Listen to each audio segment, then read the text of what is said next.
저희들 함께 하나님 말씀 같이 보도록 하겠습니다. 하나님 말씀은 신약 성서 누가복음 14장 15절부터 24절 말씀입니다. 신약 성서 누가복음 14장 15절에서 24절 말씀입니다. 제가 감기 기운이 조금 있어갖고 목소리가 조금 변했습니다. 양해해 주시면 감사하겠습니다. 함께 먹는 사람 중에 하나가 이 말을 듣고 이르되 무릇 하나님의 나라에서 떡을 먹는 자는 복되도다 하니 이르시되 어떤 사람이 큰 잔치를 베풀고 많은 사람을 청하였더니 잔치할 시각에 그 청하였던 자들에게 정을 권하여 이르되 오소서 모든 것이 준비되었나이다 하며 다 일치하게 사양하여 한 사람은 이르되 나는 밭을 샀음에 아무래도 나가 보아야 하겠으니 청컨대 나를 양해하도록 하라 하고 또 한 사람은 이르되 나는 소 5겨레를 샀음에 시험하러 가니 청컨대 나를 양해하도록 하라 하고 또 한 사람은 이르되 나는 장가 들었으니 그러므로 가지 못하겠노라 하는지라 종이 돌아와 주인에게 그대로 고하니 이에 집 주인이 노하여 그 종에게 이르되 빨리 시내의 거리와 골목으로 나가서 가난한 자들과 몸 불편한 자들과 맹인들과 전원자들을 데려오라 하니라. 종이 이르되 주인이여 명하신 대로 하였으되 아직도 자리가 있나이다. 주인이 종에게 이르되 길가 산울타리가로 나가서 사람을 강권하여 데려다가 내 집을 채우라. 내가 너에게 말하노니 전에 청하였던 그 사람들은 하나도 내 잔치를 맛보지 못하리라 하였다 하시니라. 지금까지 하나님 말씀이었습니다. 외국 정상들, 그러니까 외국 대통령이나 국왕들이 미국을 방문할 때 워싱턴 DC 백악관 화이트하우스에서 대통령과 퍼스트 레이디가 호스트하는 외국 정상들을 위해 베푸는 국빈 만찬을 스테이트 디너라고 합니다.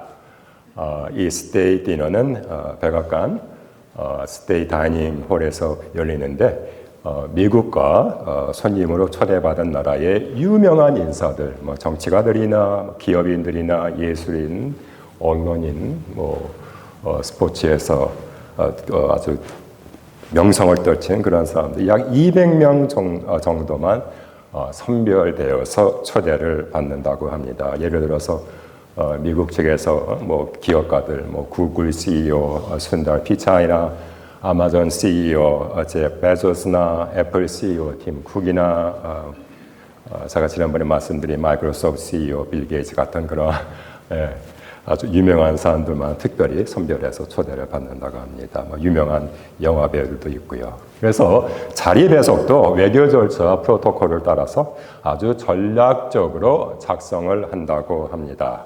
그래서 오고 가는 대화가 손님들의 오고 가는 대화가 흥미로울 수 있도록 손님들의 배석을 짜고 아무래도 직위가 높은 손님들, 예를 들어서 바이스 프레지던트, 부통령이나 슈프림 코트 저스티스, 대법원 판사들이나 former presidents, 전직 대통령들은 해 테이블에 더 가까이 착석할 수 있도록 아주 신중한 배려를 합니다. 국빈 디너 메뉴도 초대받은 나라의 음식과 그다음에 미국식 음식을 조합해서 아주 정성껏 준비를 합니다. 디너가 끝나면 물론 이 스토어에서 각국의 톱 클래스 예술인의 공연과 댄스 파티가 있습니다. 그 중에서도 미국 대통령이 미국을 방문한 특별한 손님 중 국빈 중에 국빈이라고 생각할 경우에는 더 한층 예절과 격을 갖추어서 화이트 타이 스테이트 디너를 베풉니다. 그야말로 A급 국빈 대접을 받는 거지요. 이날은 대통령을 비롯한 모든 남성들은 흰색 화이트 타이, 흰색 넥타이를 메고 하얀 색깔의 조끼를 입습니다. 이 스테이트 디너 일화 중에 역대 미국 대통령들이 가장 추억에 남는 메모러블한 그러한 스테이트 디너가 있다면 지금은 서거하신 영국 엘리자베스 여왕과 함께한 디너였다고 합니다. 포드 대통령, 레이건, 그 다음에 아버지 부시 대통령 다 식사 후에 엘리자베스 여왕과 함께 댄스를 한 것이 가장 잊지 못할 추억이었다고 그분들이 한결같이 그들의 회고록에 기록을 했습니다. 저는요, 워싱턴 DC 바로 코앞 보통의 강 바로 건너면은 알렉산드리아라는 그런 시가 있는데, 알렉산드리아에서 3년을 근무를 했지만 스테이트 디너에 초대를 받은 적은 한 번도 없습니다. 뭐 그렇게 유명하지 않았으니까요. 물론 농담이고요. 만찬 문화가 발달한 미국에서는 회사나 정부 기관 리더들이 저녁 만찬 파티를 종종 호스트를 합니다. 저와 제 아내도 저희들이 군에 있을 때 사령부 지휘관, 커맨더와 지휘관 부인이 호스트하는 저녁 만찬 파티에 1년이면은 3번이나 4번 정도 초청을 받았습니다. 이 만찬에 초대받은 모든 군인들은 훈장을 아주 멋있게 다룬 파티 예복을 입고 와이프들은 아주 아름다운 드레스를 입습니다. 저는 최아플린 인지라 목사인지라 만찬 계획 기도 인보케이션은 항상 제 담당이었습니다. 여러분, 예수님께서 공적인 사역을 하신 1세기 로마 제국과 팔레스타인 중동 지방에도 만찬 문화가 그 당시에 엄청나게 발달이 돼 있었습니다. 로마 사람들은 만찬을 호스트하면서 자기 손님들에게 자기의 사회적 지위와 재력을 은근하게 과시를 했지요. 특별히 성경에 자주 나오는 만찬의 의미는 아주 큽니다. 이 만찬은요, 단순히 밥을 함께 먹는 그런 사교적인 차원을 훨씬 넘어 그 만찬을 호스트하는 사람이 베푸는 그분의 관용과 친절, 그리고 만찬 식사 교조를 통해 자신과 손님들을 하나의 공동체로 묶으려는 의도가 담겨 있었습니다. 오늘 본문 말씀에도 우리는 예수님께서 어떤 바리새파 지도자가 호스트하는 만찬에 초대를 받아서 여러 사람들과 더불어 식사를 하는 모습을 봅니다. 여러 가지 대화가 오고 가는데 가장 중요한 토픽은 하나님께서 메시아를 보내시어 베풀 하나님 나라의 만찬입니다. 여러분을 이 만찬으로 초대를 합니다. 1세기 팔레스타인 중동 지방에서는 이 동네 저 동네 떠돌아다니면서 말씀을 전하는 랍비들이 많았습니다. 어떤 랍비가 어느 동네에 들어가면은 그 동네 종교 지도자가 이 랍비를 자기 집으로 직접 초대해서 함께 음식을 나누며 이런 저런 이야기를 나누는 관습이 있었습니다. 이 만찬을 호스트한 사람은 종교 지도자죠. 이 만찬을 호스트한 사람은 함께 식사를 하면서 대체 이 또돌이 랍비가 어떤 신학적인 어떤 종교적인 성향을 갖고 있는지를 은근히 테스트해 보고자 했습니다.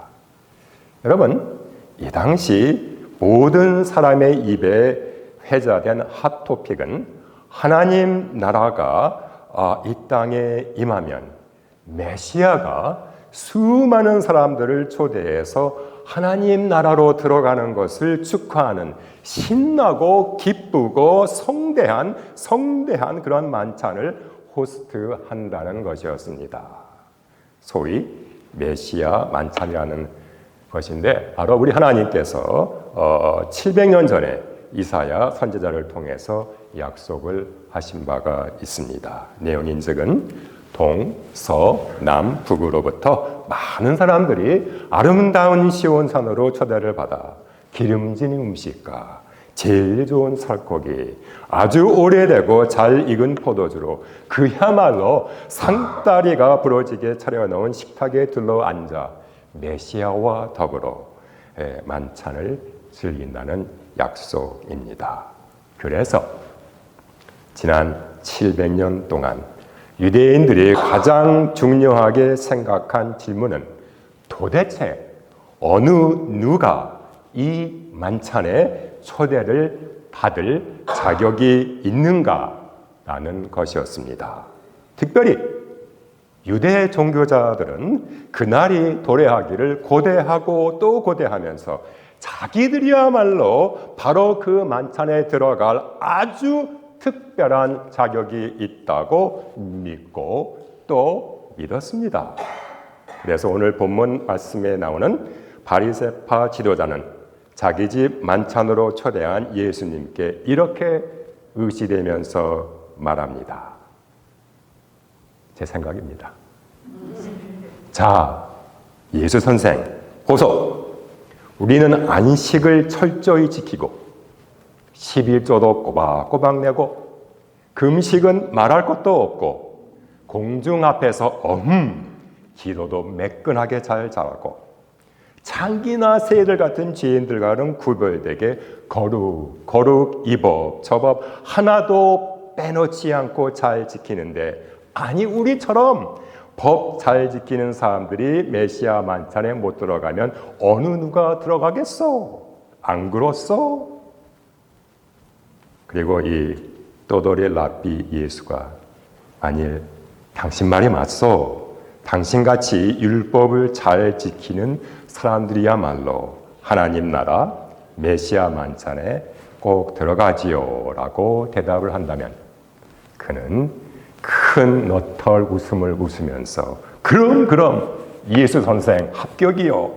어이구 밥값하셨네. 자자 이 그름진 살코기 드시고 이제 우리 다른 토픽에 대해서 이야기해 봅시다 라고 칭찬 아닌 칭찬을 했을 것입니다. 그러나 과연 그럴까요?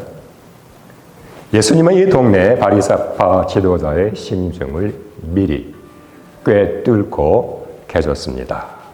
그래서 그들과 또 그들이 그렇게 가르쳐왔던 거하고는 전혀 다른 그들의 고정관념을 깨트리는 대답을 하셨습니다. 여러분, 이 질문은요 우리 모두에게도 너무나 중요합니다. 우리는요 어떤 자격으로 메시아가 베푸는 요한계시록 19장 7절에서는 신나고 즐겁고 가장 성대한 잔치 어린 양 혼인잔치라고 말하고 있습니다. 이 잔치에 어떻게 우리가 들어갈 수 있을까요? 다시 말해서 우리는 어떻게 하나님 나라에 들어가는 구원을 받을 수 있을까요? 소위 말해 착하게 살아서요? 선행을 많이 해서요? 남에게 손해주는 일을 안 해서요? 헌금을 잘해서요? 이런저런 종교의식을 잘 지켜서요? 예수님의 대답은 이렇습니다. 바로 오늘 비유 말씀입니다. 어떤 사람이 큰 만찬을 베풀고 많은 사람들을, 자기 동네 많은 사람들을 초대를 합니다. 초대받은 사람들은 한결같이 꼭 오겠노라고 RSVP를 합니다. RSVP 여러분 아시죠? 예, 누가 초대를 하면 가겠다고 말하는 프렌치 언어인데 RSVP를 합니다.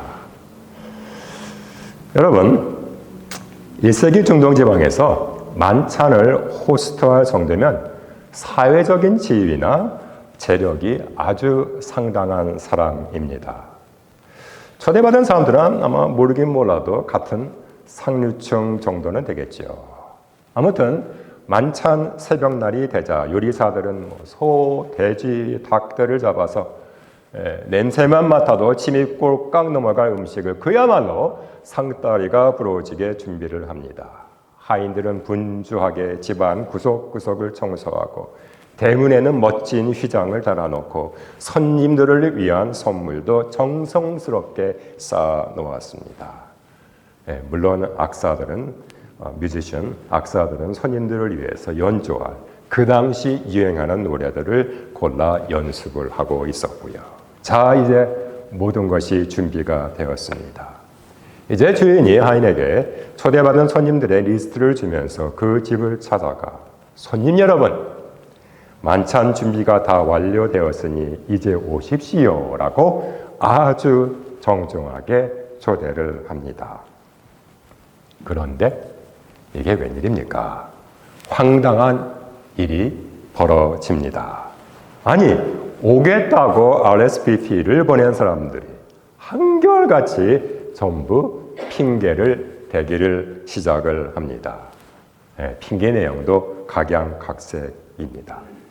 여러분, 이 1세기 중동 문화권에서 만찬의 초대를 받아 RSVP를 보냈으면 의당 가야만 됩니다. 그렇지 않으면 초대한 사람의 체면과 명예를 손상시키는 아주 예의에 어긋나는 행위입니다. 중동 지역의 체면 문화, 어쩌면 그렇게 우리 한국 체면 문화와 닮았는지 정말 신기합니다. 중동 문화는요, 체면과 위신을 자기 생명처럼 상당히 중요시하게 여깁니다. 그래서 만찬을 호스트한 사람의 체면과 위신을, 그것도 공중석상에서 퍼블릭에서 깎아내리거나 꾸기는 것은 금기 중에 금기입니다. 그런데 그런 일이 오늘 비유에서 실제로 일어나고 있습니다. 첫 번째 사람은요, 밭을 샀는데 그 밭을 인스펙션 해야 되기 때문에 올 수 없다고 합니다. 그럴까요? 여러분, 이 당시 팔레스타인 중동 지방은 지금도 그렇지만 거의가 다 사막지대입니다. 그래서 농사를 지을 수 있는 땅이 딱 한정되어 있습니다. 그러기에 밭을 사려면 아주 면밀하게, 그야말로 사전 검사를 철저하게 해야만 합니다. 이 밭의 토양의 질은 어떤지, 이 밭이 햇빛은 얼마나 받는지, 이 밭의 땅의 경사는 얼마나 되는지 등등 그 프로세스가 느려서 빠르면 보통 몇 달부터 몇 년까지 걸린다고 합니다. 그런데 지금 땅을 막 사서 이제 가서 인스펙션을 해야 되겠다고요?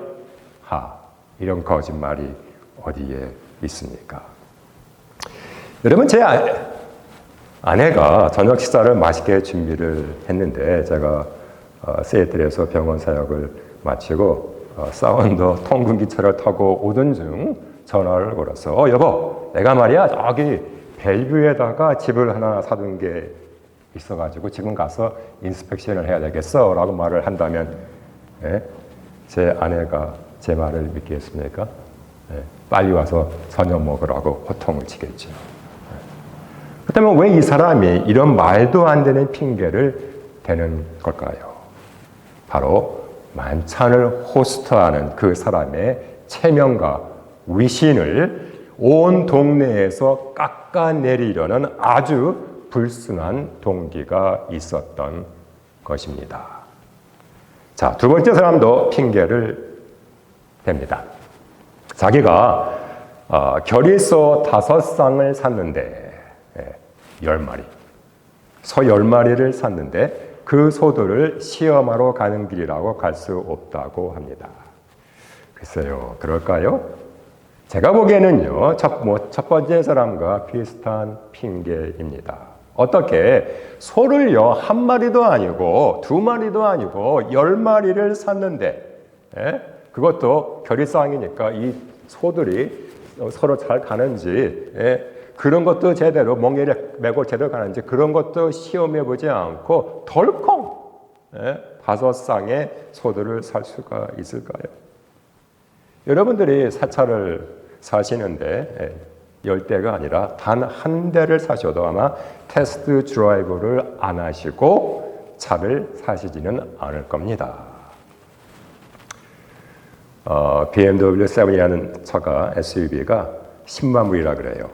그런데 여러분께서 이 BMW 7 10만 불짜리 새 차를 사시고 나서 이제야 그 차의 성능이 어떤지 테스트해 보겠다는 것과 같은 논리입니다. 자, 이 사람도 첫 번째 사람처럼 호스트하는 사람의 체면을 완전히 꾸깁니다. 그렇다면 세 번째 사람은요? 이 사람은요, 앞에서 나오는 두 사람보다 그 핑계가 아주 더 비열합니다. 그나마 첫 번째, 두 번째 사람은 립 서비스나마 양해를 구한다고 호스트에게 이야기를 했는데 이 세 번째 사람은 아예 그런 양해도 없습니다.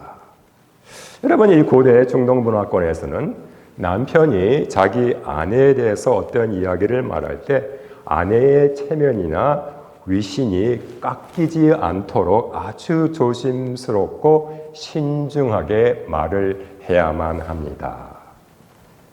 그런데 자기가 장가가서 자기 아내 때문에 못 오겠다는 핑계 아닌 핑계는 사실 자기 아내에게 성적인 수치심을 주는 그야말로 몰상식한 핑계입니다.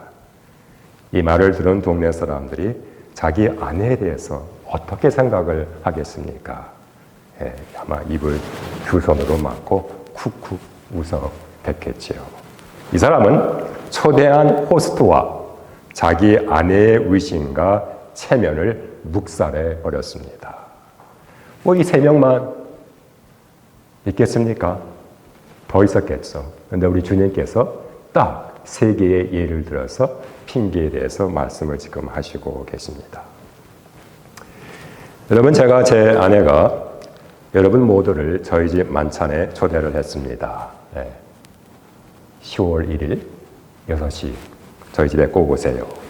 여러분 모두가 전부 다 모두가 저희 집에 오시겠다는 RSVP를 보내고 저와 제 아내는 뭐 분주하게 코스코를 가고 JBLM 카미소리를 가서 그로서리 쇼핑을 하고 저는 집 청소를, 아내는 아주 정성껏 아주 맛있는 음식을 준비를 했습니다. 그리고 드디어 10월 1일 만찬의 시간 저녁 6시가 될 쯤 저한테 세 분으로부터 갑자기 못 오겠다는 전화가 옵니다. 첫 번째 분은 아이고 이런 가려고 했는데요. 빨랫감이 엄청나게 밀린 게 생각이 나네요. 못 가겠습니다. 양해를 구합니다. 두 번째 분은 아이고 저희 집에 강아지 2마리와 고양이 1마리가 있는데 밥 주는 걸 깜빡했네요. 못 가겠네요. 죄송합니다. 세 번째 분은 제가요 옷을 갈아입고 만찬 초대에 가려고 했는데요. 집에서 나오다 보니까 저런 우리 집 잔디 그래스가 엄청나게 자랐네요.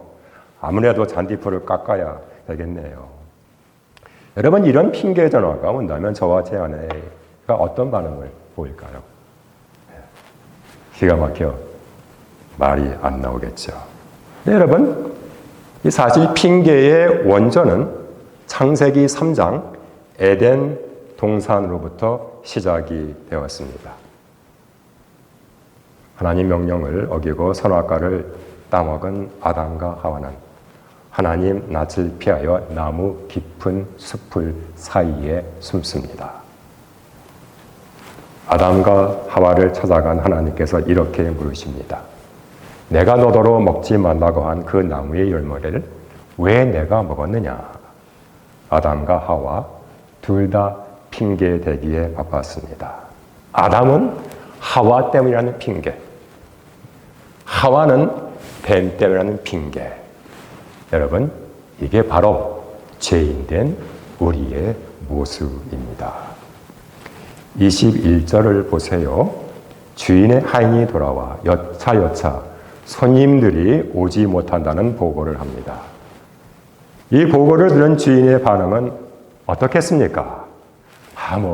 그럴 수도 있지. 그럴까요? 아닙니다. 여러분이 생각하시는 대로 불같은 노여움이 타올랐습니다. 여러분, 왜 이 만찬을 호스트한 사람이 분노했을까요? 바로 자신이 베푼 선의의 초대를 이 사람들이 부당한 모욕과 수모로 갚았기 때문입니다. 호스트의 명예는 땅에 떨어지고 체면은 구겨질 대로 구겨졌습니다. 아니, 나를 무시해도 분수가 있지. 여러분, 혹시 부당한 처우를 받아 화가 나보신 적이 있는지요? 어느 누구든지 분노를 하면 엄청난 파괴력의 에너지가 발생합니다. 여러분, 이 호스트는 당장 마음만 먹으면 자신이 공개적으로 받은 부당한 모욕과 수모를 보복할 충분한 권리가 있었습니다. 또 당연히 그렇게 하는 것이 마땅합니다. 그런데 이 호스트는 자신의 분노를 프로세스해서 그 불같은 분노가 어느 순간 사그라지고 은혜로 바뀌었습니다. 그런데 어떻게 이게 가능할까요? 여러분, 이제 이해가 되시나요?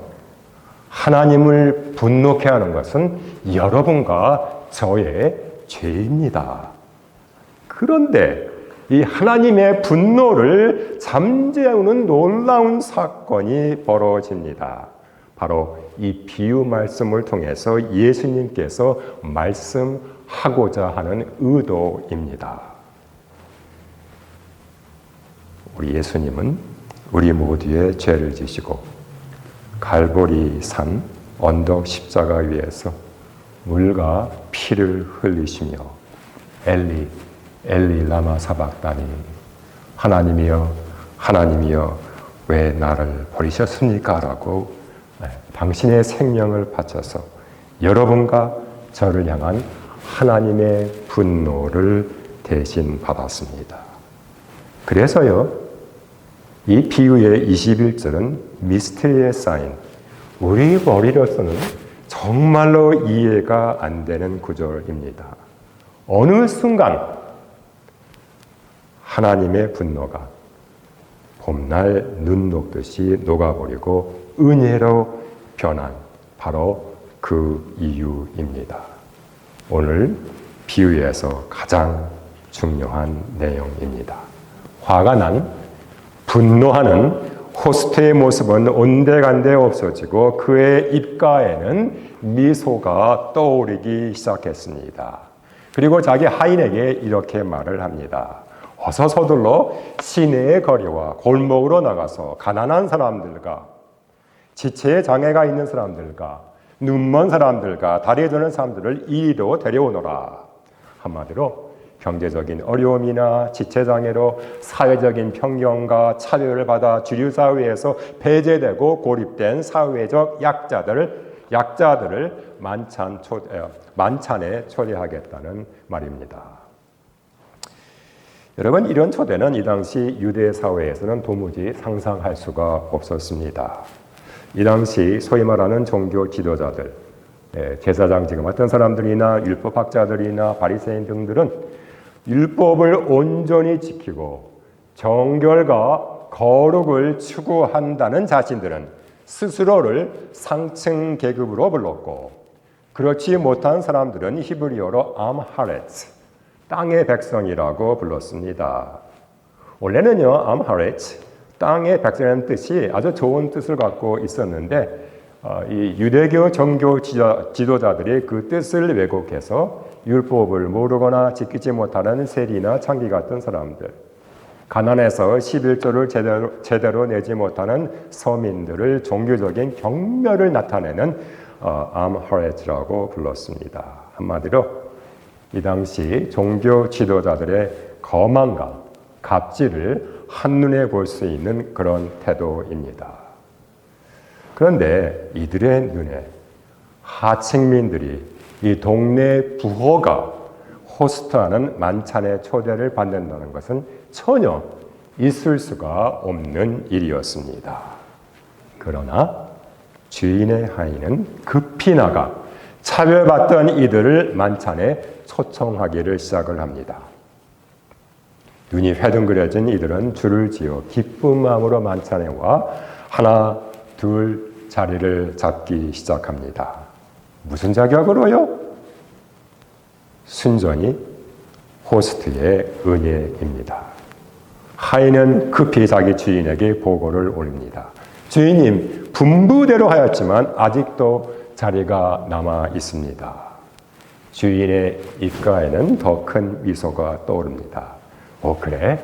그렇다면은 큰 길과 산 울타리로 나가서 사람들을 억지로다로 데려다가 내 집을 채워라. 이번에는 자기가 살고 있는 타운 밖으로 나가 다른 동네 사람들을 그들의 인종이나 문화나 사회의 지위에 관계없이 강권해서라도 초청하라는 말입니다. 이 역시 기득권층에 속하는 유대교 종교 지도자들에게는 상상할 수 없는 일이었습니다. 이 사람들은요, 벽 쌓기에 아주 유명한 명수였습니다. 벽을요, 아주 높이 쌓아놓고 그 벽 안에 있으면 거룩한 우리 편, 벽 밖에 있으면 모두 다 죄인으로 취급을 했습니다. 이 사람들은 힘도 좋은지 동서남북 사방에다가 담들을 쌓아 놓았습니다. 문둥병자들은 성벽 밖으로 쫓아버렸고 세리들은 로마의 하수인들하고 경멸을 했으며 너무 가난해서 성전의 헌금을 제대로 못 바치거나 무식해서 율법을 제대로 지키지 못하는 사람들은 철저히 무시하고 차별을 했습니다. 거기다 자기 바로 이웃 사마리아인들은 같은 유대인임에도 불구하고 혼혈된 민족이기에 상종하지 못할 인간들이라고 거의 인간 쓰레기로 취급을 했습니다. 한술 더 떠 이방인들은 거의 개처럼 취급을 했고요. 그런데 아마 이게 우리 사람의 본성인지도 모르겠습니다. 혹시 우리도 교회 안에서 벽을 쌓고 있지는 않는지요? 지역의 벽, 재산의 벽, 학력의 벽, 계급의 벽, 사회 지위의 벽, 하다못해 교회 직분을 계급으로 알고 쌓는 벽, 더 나아가 교파의 벽. 그런데요, 오늘 비유 말씀에서 이 만찬을 호스트하는 주인은 이 모든 벽들을, 이 모든 담들을 가차없이 허물어 버립니다. 그래서 주인은 인간 이하의 취급을 받으면서 이 당시 사회에서 따돌림 받고 혐오의 대상이 된 사람들을 기꺼이 풍성한 음식과 아름다운 음악이 연주되는 만찬으로 초대를 합니다. 한마디로 이들과 더불어 먹고 마시고 즐기는 식사 교제를 하겠다는 것입니다. 자, 말씀을 정리를 하려고 합니다. 이 비유를 들은 바리새인들과 기득권 측에 속한 사람들의 얼굴은 찌그러지고 푸르락 그야말로 멘탈이 붕괴되는 멘붕이 되어버렸습니다. 그러나 예수님의 비유의 결말은 단호합니다. 내가 너희에게 말한다. 초대받은 사람들 가운데에서는 아무도 나의 잔치를 맛보지 못할 것이다. 바로 초대장을 받고 가겠다고 말만 해놓고 이런저런 핑계를 댄 바로 그 사람들입니다. 이 당시 유대교 종교 지도자들은 자신들처럼 율법을 잘 지키면, 금식을 잘 하면, 11조를 잘 바치면, 세리나 창기와 구별된 거룩한 삶을 살면 하나님 나라와 그 만찬에 들어갈 수 있다고 우쭐거렸습니다. 그들은 성경을 통해서 메시아가 오리라는 것을 너무 잘 알고 있었음에도 불구하고 정말 아이러니컬하게도 자기들 바로 코앞에 그 메시아가 예수님이라는 사실을 깨닫지를 못했습니다. 그러기에 예수님의 초대를 이런저런 핑계로 거부를 했습니다. 자, 어느 날 여러분이 이제 집에서 메일박스 체크업을 하는데 두툼한 메일이 왔습니다. 그리고 그 메일을 보니까 백악관, 화이트 하우스라는 아주 선명하게 인쇄된 그런 우편물입니다. 이건 뭐야? 급히 뜯어보니까 한국 대통령이 미국을 방문하는데 백악관이 여러분을 워싱턴주 대표로 스테이트 디너, 국빈 만찬에 초청한다는 초청장이 들어 있습니다. 물론 1등석 항공비와 숙박비는 백악관에서 다 지불을 하고요. 여러분 이 초청에 응하시겠습니까? 네, 안 가실 모양이네요. 여러분 예수님께서 이 비유를 통해 우리에게 어떤 말씀을 하시는 걸까요? 예수님의 만찬 초대장은 인종이나 문화나 지역이나 사회 지위 재력에 관계없이 이 세상 모든 사람들에게 나갔습니다. 여러분과 저도 이 초대장을 받았습니다. 사실 백악관 국빈 만찬 초대는 예수님의 초대에 비하면 그야말로 조족지혈이라고 하나요? 세 발의 피입니다. 그러나 우리가 뭐 어떤 자격이 있어서 이 초대장을 받은 것이 아닙니다. 여러분 이 세상에는요 어느 누구도 이 예수님의 초청장을 받을 수 있는 자격을 갖춘 사람은 한 사람도 없습니다.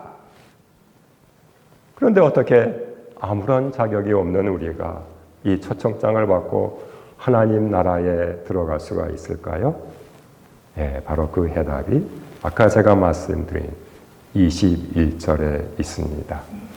예수님의 십자가 사건입니다. 오직 이 만찬으로의 초대는 하나님 은혜로만 가능합니다. 이 만찬으로 여러분을 초대합니다. 기도하겠습니다. 사랑의 하나님, 오늘 비유 말씀을 통해서